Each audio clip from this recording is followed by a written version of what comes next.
ক্ষণে ক্ষণে রূপ পরিবর্তন করে নানা কৌশল বিস্তার করলে, মহিষ থেকে হস্তির উদাহরণ করলে, আবার সিংহরূপী দত্তের নন্দনমত্ততা দেবী প্রশমিত করলেন।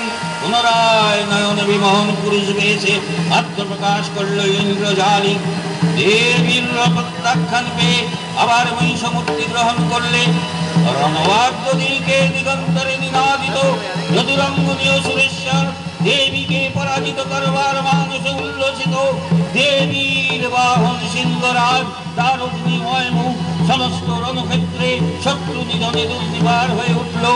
নানা প্রহরণধারিণী দেবী দুর্গা মধুপান করতে করতে মহিষাসুরকে সদম্বে বললেন, গচ্ছ গচ্ছ ধনং মূঢ় মধুযাবৎ পিবাম মায়াম মায়ার ত্রৈহতত্রৈব গচ্ছিষ্যাম্যসু দেবতা।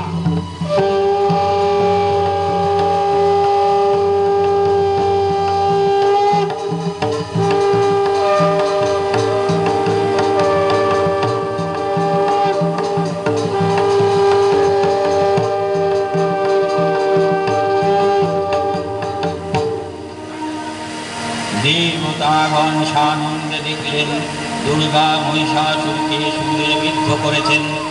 আর খড়গনিপাতে দত্তের মস্তক ভুলণ্ঠিত। তখন সুরনাশিনী দেবী মহালক্ষ্মীর আরাধনা বিকশতিময় সারা পৃথিবীতে পরিব্যাপ্ত হল। জয় জয়